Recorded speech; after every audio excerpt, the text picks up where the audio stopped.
Did you know a game can win both Apple's and Google's Game of the Year award, attract millions of players, and then get completely shut down just 145 days later? That's exactly what happened to Apex Legends Mobile. It vanished in its prime, leaving a void no other game has managed to fill. We're diving deep into the mystery of its disappearance and the mounting evidence of its return.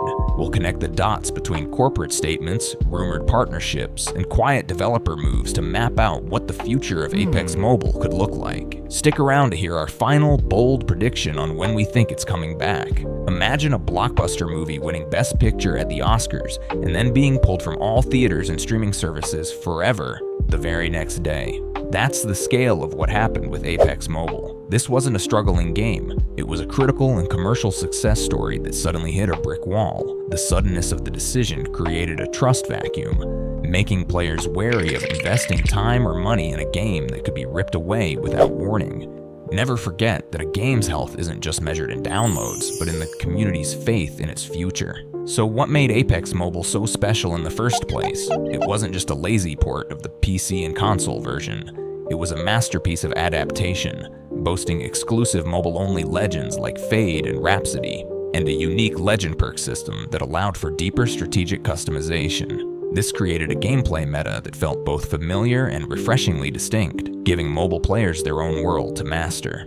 It even had a third-person mode, something PC players have wanted for years. The key lesson here is that respecting the platform and its players with unique content creates a dedicated, passionate fan base. Picture this: a world-famous chef opens a restaurant to 5-star reviews, with lines around the block every single night. Then, just months later, they abruptly shut it down, vaguely telling heartbroken patrons that the quality of ingredients wasn't consistently available. That's precisely what EA's official reasoning felt like. Their statement cited the game not meeting their bar for quality, quantity, and cadence, yet players were experiencing a polished, high-fidelity game. My most crucial piece of advice for understanding the games industry is to always follow the money.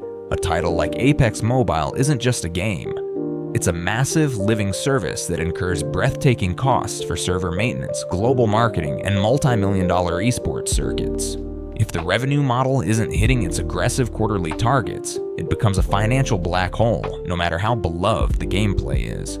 I vividly remember the electric buzz in the mobile esports community when the Apex Mobile Global Series was announced with a staggering $2 million prize pool. It felt like a monumental validation. Professional organizations spun up new rosters, and thousands of aspiring pros dedicated their lives to mastering the game, believing they finally had a stable, top-tier battle royale to build a career on. Here's a surprising insight. In the corporate world, prolonged silence on a valuable asset is almost always temporary. After the shutdown, EA went quiet, but recently their executives have started dropping carefully chosen breadcrumbs in earnings calls, using phrases like reimagining our mobile strategy and needing a more unified brand experience. But what if the comeback doesn't come from EA at all? Remember, the original game was a co-development between EA's Respawn and Tencent's Lightspeed and Quantum Studios. Tencent is a titan of the industry, and they now have a powerful global publishing arm called Level Infinite.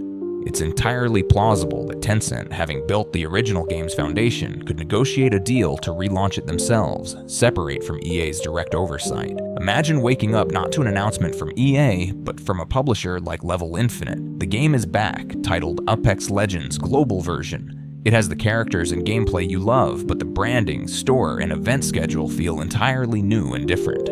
This is the core of the global version rumor, that another company could relaunch the game for the world market. My advice to anyone searching for the truth in the games industry is this: stop listening to rumors and start reading the job listings.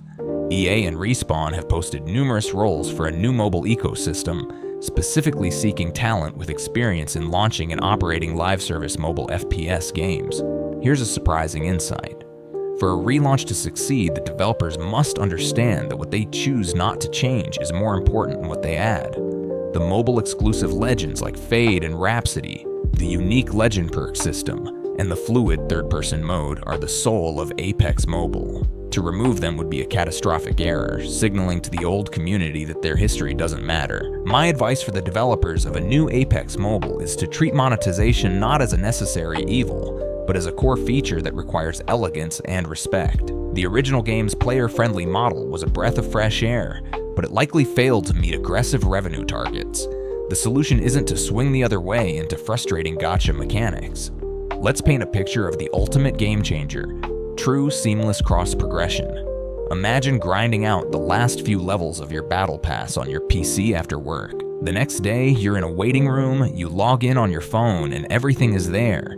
Your rank, your unlocks, your new legend skin. You buy a cosmetic on mobile, and it's waiting for you on your console back at home. As someone who has played hundreds of hours of its main competitors, I can tell you the lessons for Apex are stark. From Call of Duty Mobile, it must learn the art of a relentless, engaging content pipeline. New maps, fun modes, and constant updates that always give you a reason to log in. But from the troubled launch of Warzone Mobile, it must learn the critical importance of day one optimization. So what will a new Apex Mobile actually be built on? The choice of a game engine is a fundamental decision that will shape the next decade. Will they overhaul the custom engine from the first game, or will they make the leap to something new like Unreal Engine 5? Surprisingly, the biggest challenge facing a new Apex Mobile isn't technical, financial, or competitive, it's emotional. The publisher must overcome the deep-seated trust issue created by the first shutdown. Players invested their time and passion only to have the rug pulled out from under them with little warning. That kind of decision creates a long-lasting wound in a community. Imagine two possible release scenarios. In the first, the game appears in a few select countries for a soft launch, quietly testing servers and gathering feedback for months before a wider release. This is the safe, cautious route. In the second scenario, there's a massive, coordinated global launch day, a single go button pushed for every region at once, fueled by a huge marketing blitz to create an unmissable cultural moment. If I had to put all the pieces together as a storyteller, the narrative looks like this. The team is being quietly assembled right now in the middle of 2025. A major mobile game, even one rebooting existing assets, needs at least an 18-month development cycle to get right. This timeline means a 2025 release is pure fantasy. My final piece of advice is to think beyond the comeback. The goal shouldn't simply be to relaunch Apex Mobile. It must be to establish it as a permanent, thriving pillar of the franchise for the next decade. This requires a long-term vision for an evolving story, deep integration with the lore of the main PC and console game, and a development team that actively listens to its community. So, is Apex Mobile coming back? The evidence seems to overwhelmingly point to yes. From the ashes of a shocking shutdown, we see the clear signs of a careful strategic plan for a second coming. It won't be a simple copy-paste, but a reimagined experience that has learned from the past, from its monetization and its competitors. The road back is long and paved with high expectations, but the hope for a triumphant return is very, very real.